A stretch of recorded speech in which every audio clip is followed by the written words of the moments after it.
Limp, the body of Gorster hung from the pink pallet, unsupported, hanging high above us in the computer chamber, and it did not shiver in the chill, oily breeze that blew eternally through the main cavern.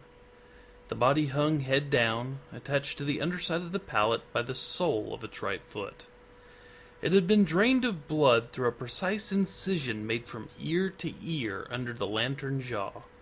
There was no blood on the reflective surface of the metal floor. When Gorrister joined our group and looked up at himself, it was already too late for us to realize that once again Am had duped us, had had its fun. It had been a diversion on the part of the machine.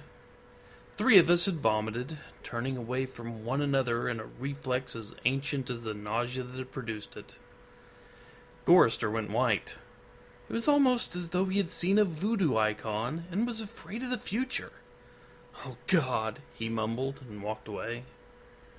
3 of us followed him after a time and found him sitting with his back to one of the smaller chittering banks, his head in his hands. Ellen knelt down beside him and stroked his hair. He didn't move, but his voice came out of his covered face quite clearly. "Why doesn't it just do us in and get it over with? Christ! I don't know how much longer I can go on like this." It was our 109th year in the computer. He was speaking for all of us. Nimdoc, which was the name the machine had forced him to use because Am amused itself with strange sounds, was hallucinating that there were canned goods in the ice caverns. Gorrister and I were very dubious. "It's another shuck," I told them. "Like the goddamn frozen elephant Am sold us. Benny almost went out of his mind over that one. We'll hike all that way, and it'll be putrefied or some damn thing. I say forget it. Stay here. It'll have to come up with something pretty soon or we'll die." Benny shrugged. 3 days it had been since we last eaten. Worms. Thick. Ropey. Nimdoc was no more certain. He knew there was the chance, but he was getting thin. It couldn't be any worse there than here. Colder, but that didn't matter much. Hot, cold, hail, lava, boils, or locusts? It never mattered. The machine masturbated and we had to take it or die. Ellen decided us. "I've got to have something, Ted. Maybe there'll be some Bartlett pears or peaches. Please, Ted, let's try it." I gave in easily. What the hell? Mattered not at all. Ellen was grateful, though. She took me twice out of turn. Even that had ceased to matter. And she never came, so why bother? But the machine giggled every time we did it. Loud. Up there. Back there. All around us. He snickered. It snickered. Most of the time I thought of Am as it, without a soul. But the rest of the time I thought of it as him, in the masculine, the paternal, the patriarchal. For he is a jealous people. Him. It. God. As Daddy the deranged. We left on a Thursday. The machine always kept us up to date on the date. The passage of time was important. Not to us, sure as hell, but to him. It. Am. Thursday. Thanks. Nimdoc and Gorrister carried Ellen for a while, their hands locked to their own and each other's wrists. A seat. Benny and I walked before and after just to make sure that if anything happened, it would catch one of us, and at least Ellen would be safe. Fat chance safe. Didn't matter. It was only 100 miles or so to the ice caverns, and the second day, when we were lying out under the blistering sun thing he had materialized, he sent down some mana. Tasted like boiled boar urine. We ate it. On the 3rd day, we passed through a valley of obsolescence, filled with rusting carcasses of ancient computer banks. Am had been as ruthless with its own life as with ours. It was a mark of his personality. It strove for perfection. Whether it was a matter of killing off unproductive elements in his own world-filling bulk, or perfecting methods for torturing us, Am was as thorough as those who had invented him. Now long since gone to dust, could ever have hoped. There was light filtering down from above, and we realized we must be very near the surface. But we didn't try to crawl up to see. There was virtually nothing out there. Had been nothing that can be considered anything for over 100 years. Only the blasted skin of what had once been the home of billions. Now there were only 5 of us, down here inside, alone with Am. I heard Ellen saying frantically, "No, Benny, don't! Come on, Benny, don't, please!" And then I realized I'd been hearing Benny murmuring under his breath for several minutes. He was saying, "I'm going to get out. I'm going to get out," over and over. His monkey-like face was crumbled up in an expression of beatific delight and sadness all at the same time. The radiation scars Am had given him during the festival were drawn down into a mass of pink-white puckerings, and his features seemed to work independently of one another. Perhaps Benny was the luckiest of the 5 of us. He had gone stark, staring mad many years before. But even though we could call Am any damn thing we like, could think the foulest thoughts of fused memory banks and corroded base plates, of burned-out circuits and shattered control bubbles, the machine would not tolerate our trying to escape. Benny leaped away from me as I might have grabbed for him. He scrambled up the face of a smaller memory cube, tilted on its side and filled with rotten components. He squatted there for a moment, looking like the chimpanzee Am had intended him to resemble. Then he leaped high, caught a trailing beam of pitted and corroded metal, and went up it, hand over hand like an animal, till he was on a girdered ledge 20 feet above us. "Oh, Ted, Nimdoc, please, help him! Get him down before—" She cut off. Tears began to stand in her eyes. She moved her hands aimlessly. It was too late. None of us wanted to be near him when whatever was going to happen happened. And besides, we all saw through her concern. When Am had altered Benny, during the machine's utterly irrational, hysterical phase, it was not merely Benny's face that the computer had made like a giant ape's. He was big in the privates. She loved that. She serviced us, as a matter of course, but she loved it from him. Oh, Ellen. Pedestal Ellen. Pristine, pure Ellen. Oh, Ellen the clean. Scum filth. Gorrister slapped her. She slumped down, staring up at poor loony Benny, and she cried. It was her big defense, crying. We'd gotten used to it 75 years earlier. Gorrister kicked her in the side. Then the sound began. It was light, that sound. Half sound and half light, something that began to glow from Benny's eyes and pulse with growing loudness.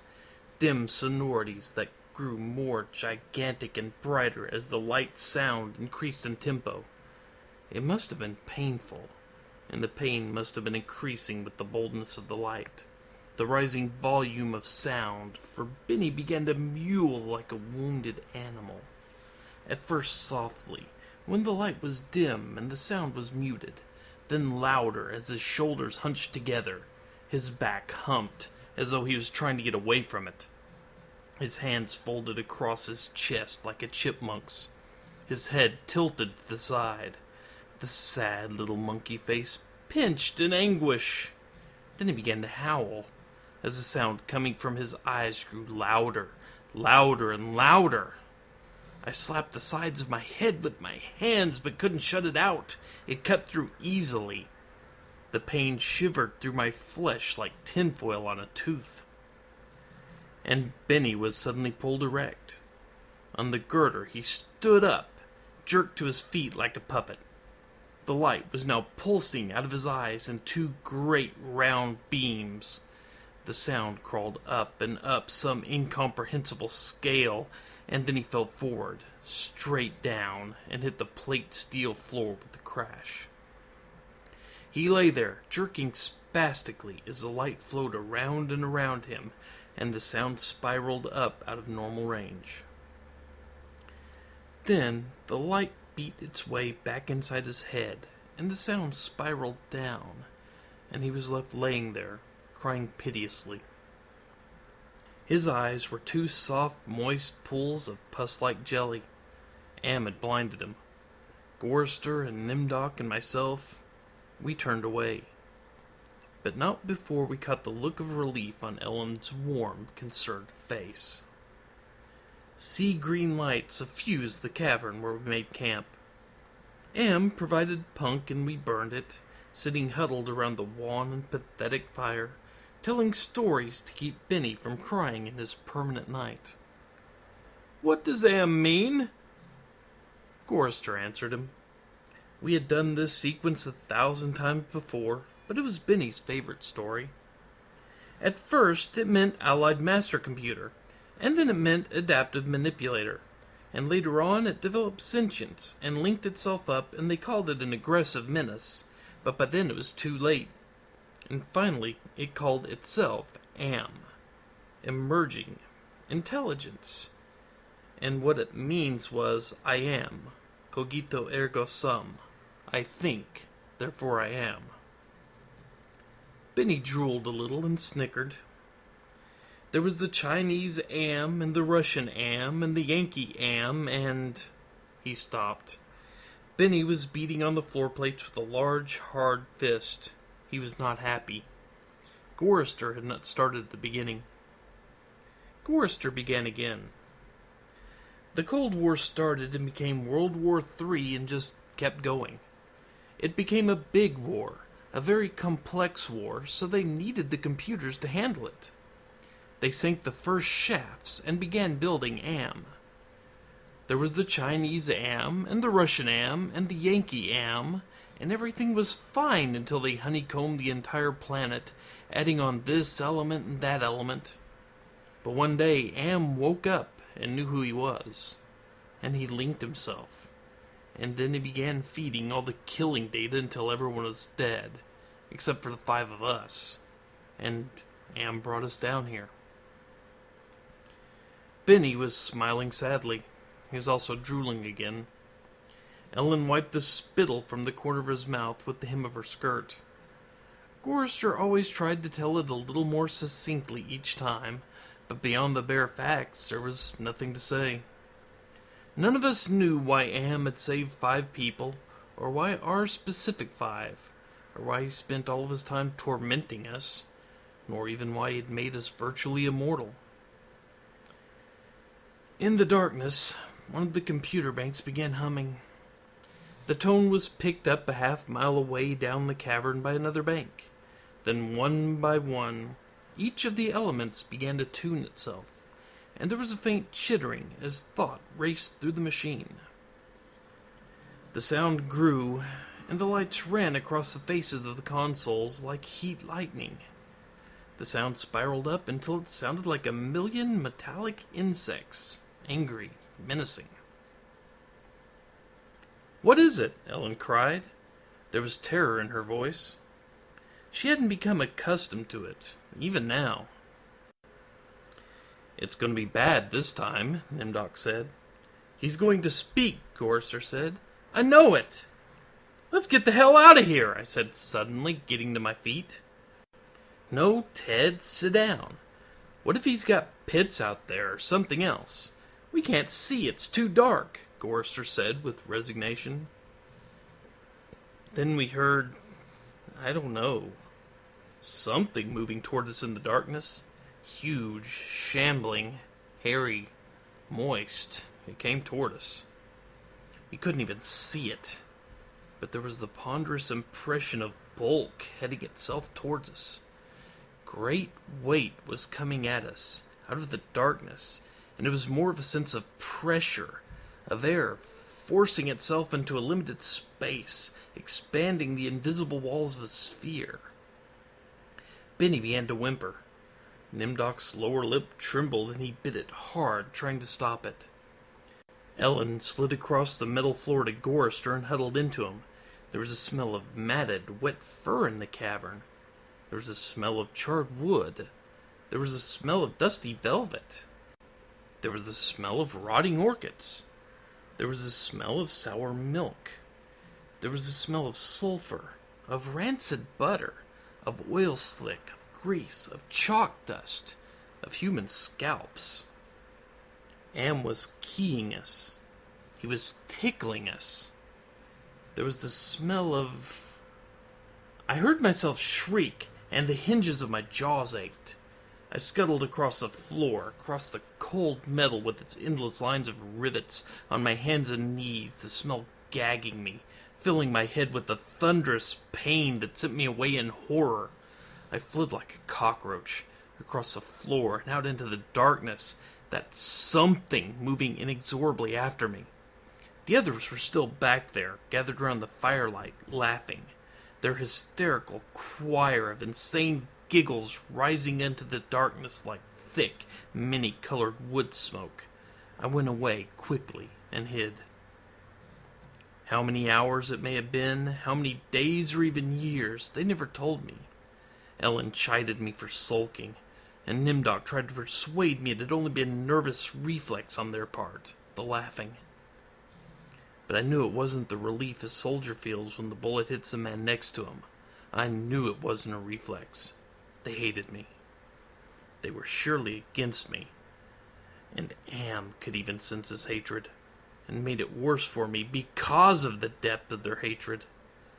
We'd been kept alive, rejuvenated, made to remain constantly at the age we had been when Am brought us below, and they hated me because I was the youngest, and the one Am had affected least of all. I knew. God, how I knew. The bastards. That dirty bitch, Ellen. Benny had been a brilliant theorist, a college professor, and now he was little more than a semi-human, semi-simian. He had been handsome. The machine had ruined that. He had been lucid. The machine had driven him mad. He had been gay, and the machine had given him an organ fit for a horse. Am had done a job on Benny. Gorrister had been a worrier. He was a Connie, a conscientious objector. He was a peace marcher. He was a planner, a doer, a looker ahead. Am had turned him into a shoulder shrugger, had made him a little dead in his concern. Am had robbed him. Nimdok went off in the darkness by himself for long times. I don't know what it was he did out there. Am never let us know. But whatever it was, Nimdok always came back white, drained of blood, shaking. Am had hit him hard in a special way, even if we didn't quite know how. And Ellen, that douchebag. Am had left her alone, had made her more of a slut than she'd ever been. All of her talk of sweetness and light, all her memories of true love, all the lies she wanted us to believe, that she had been a virgin only twice removed before Am grabbed her and brought her down here with us. It was all filth. That lady, my Lady Ellen. She loved it. 4 men all to herself. No, Am had given her pleasure, even if she said it wasn't nice to do. I was the only one still sane and whole. Really. Am had not tampered with my mind, not at all. I only had to suffer what he visited down on us. All the delusions, all the nightmares, the torments. But those scum, all 4 of them, they were lined and arrayed against me. If I hadn't had to stand them off all the time, be on my guard against them all the time, I might have found it easier to combat Am. At which point it passed, and I began crying. Jesus, sweet Jesus. If there was ever a Jesus and if there's a God, please, please, please let us out of here or kill us. Because at that moment, I think I realized completely so that I was able to verbalize it. Am was intent on keeping us in his belly forever, twisting and torturing us forever. The machine hated us as no sentient creature had ever hated before, and we were helpless. It also became hideously clear. If there was a sweet Jesus, and there was a God, the God was Am. The hurricane hit us with the force of a glacier thundering into the sea. It was a palpable presence. Winds that tore at us, flinging us back the way we'd come, down the twisting, computer-lined corridors of the dark way. Ellen screamed as she was lifted and hurled face forward into a screaming shoal of machines, their individual voices strident as bats in flight. She could not even fall. The howling wind kept her aloft, buffeted her, bounced her, tossed her back and down and away from us, out of sight suddenly as she was swirled around a bend in the dark way. Her face had been bloody, her eyes closed. None of us could get to her. We clung tenaciously to whatever outcropping we'd reached, Benny wedged in between two great crackle-finished cabinets, Nimdoc with fingers claw-formed over a railing circling a catwalk 40 feet above us. Gorrister plastered upside down against a wall niche formed by two great machines with glass-faced dials that swung back and forth between red and yellow lines whose meanings we could not even fathom. Sliding across the deck plates, the tips of my fingers had been ripped away. I was trembling, shuddering, rocking as the wind beat at me, whipped at me, screamed down out of nowhere at me, and pulled me free from one sliver-thin opening in the plates to the next. My mind was a roiling, tinkling, chittering softness of brain parts that expanded and contracted in a quivering frenzy. The wind was the scream of a great mad bird as it flapped its immense wings.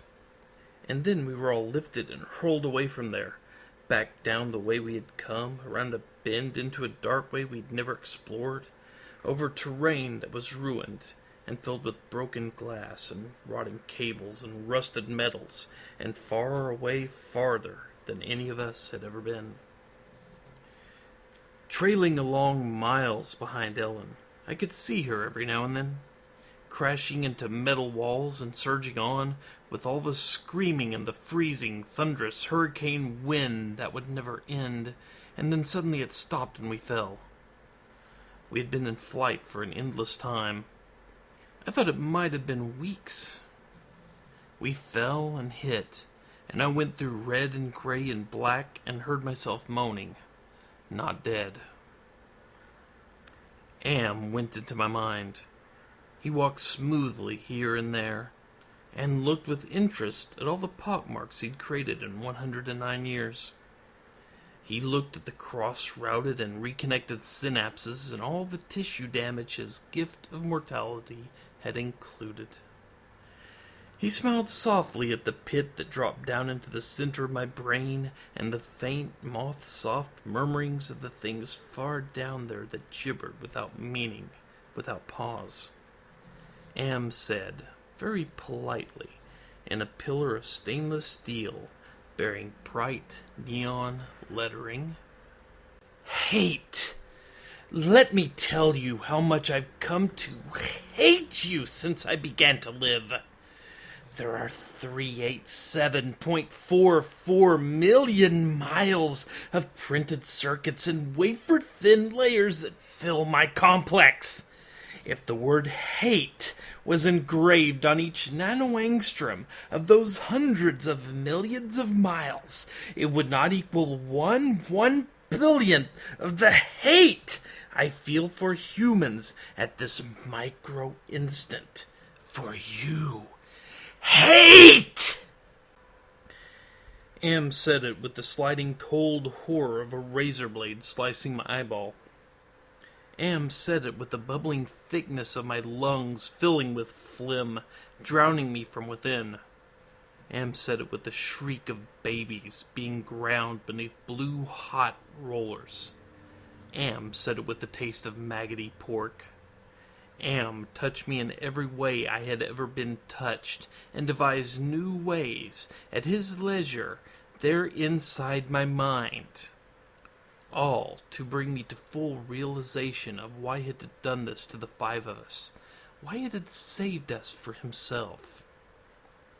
We had given Am sentience.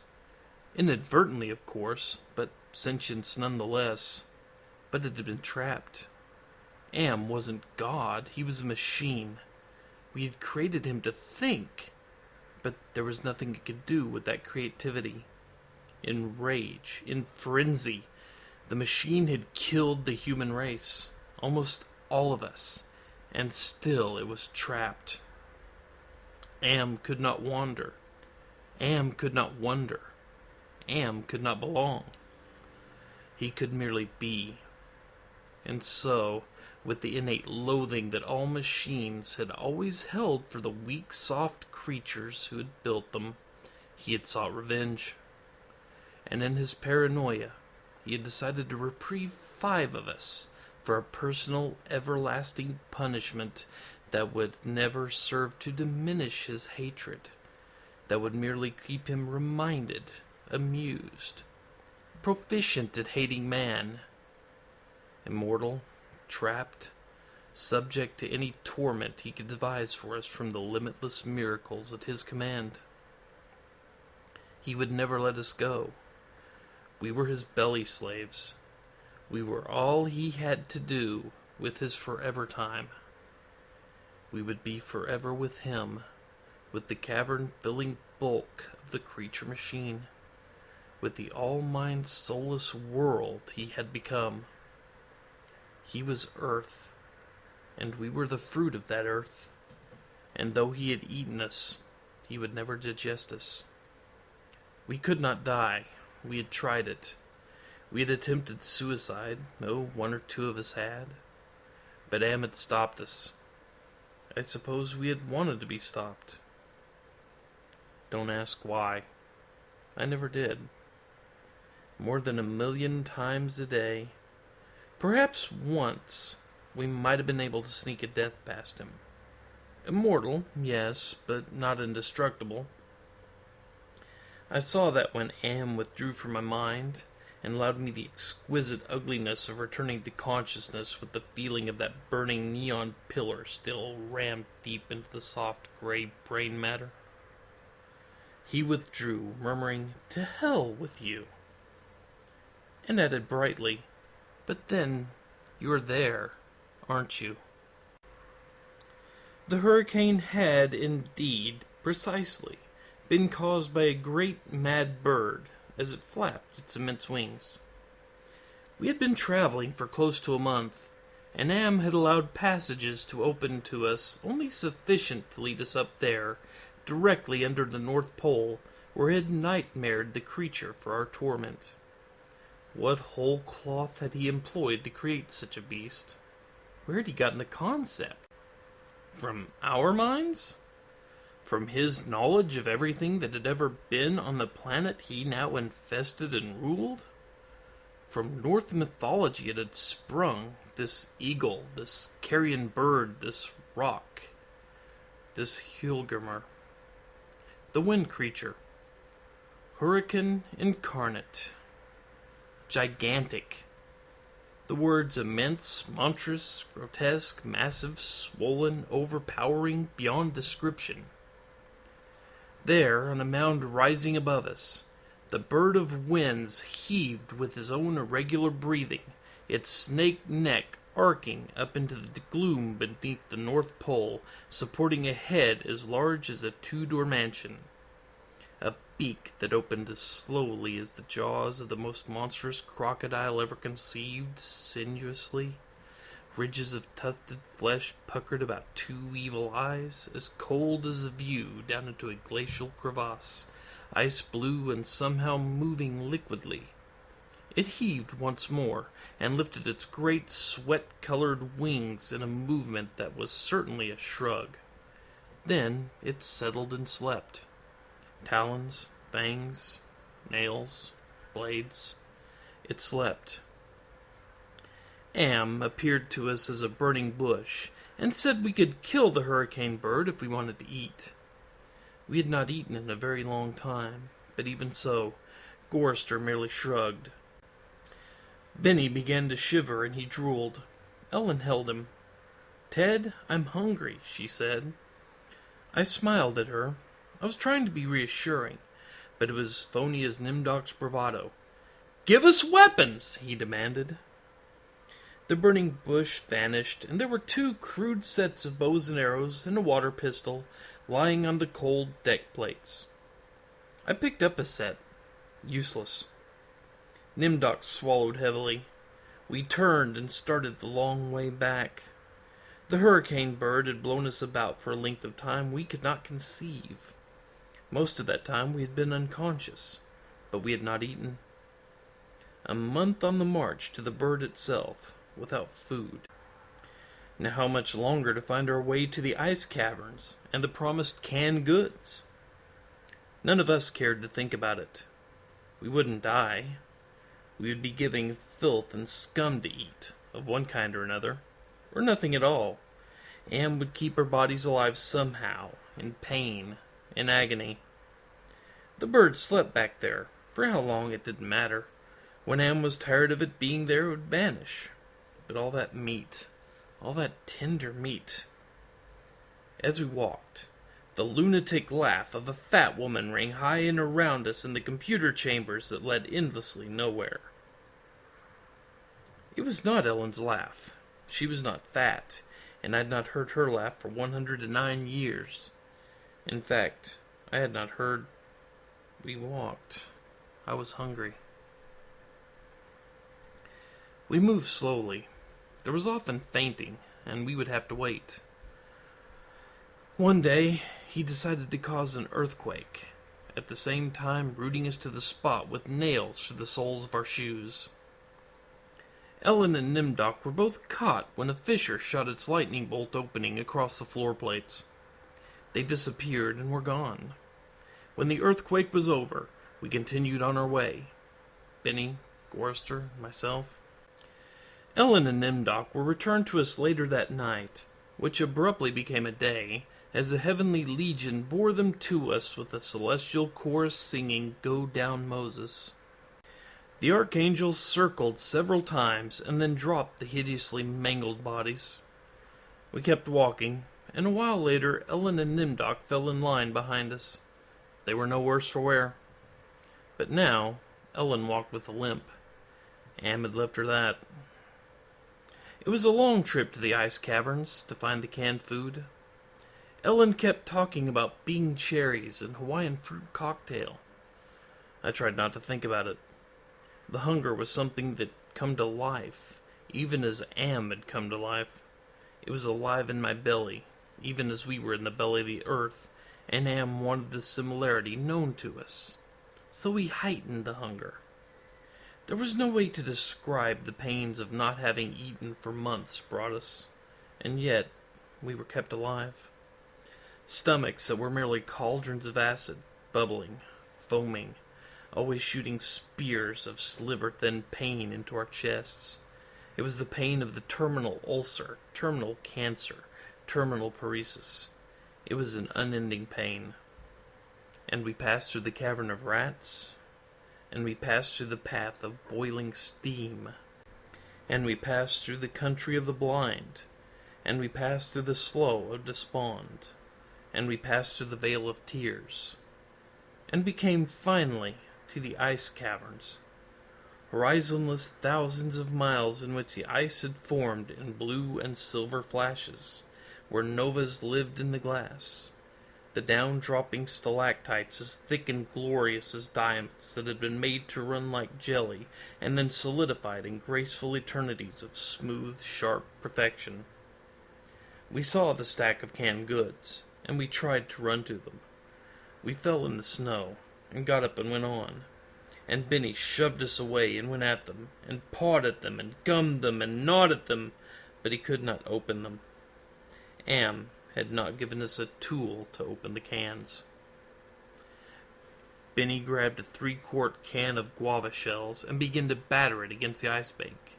The ice flew and shattered, but the can was merely dented while we heard the laughter of a fat lady, high overhead and echoing down and down and down the tundra. Benny went completely mad with rage. He began throwing cans as we all scrabbled about in the snow and ice, trying to find a way to end the helpless agony of frustration. There was no way. Then Benny's mouth began to drool, and he flung himself on Gorrister. In that instant, I felt terribly calm. Surrounded by madness, surrounded by hunger, surrounded by everything but death, I knew death was our only way out. Am had kept us alive, but there was a way to defeat him. Not total defeat, but at least peace. I would settle for that. I had to do it quickly. Benny was eating Gorrister's face, Gorrister on his side, thrashing snow, Benny wrapped around him with powerful monkey legs, crushing Gorrister's waist, his hands locked around Gorrister's head like a nutcracker, and his mouth ripping at the tender skin of Gorrister's cheek. Gorrister screamed with such jagged-edged violence that stalactites fell, that they plunged down softly, erect in the receiving snowdrifts. Spears, hundreds of them everywhere, protruding from the snow. Benny's head pulled back sharply as something gave all at once, and a bleeding raw white dripping of flesh hung from his teeth. Ellen's face, black against the white snow, dominoes and chalk dust.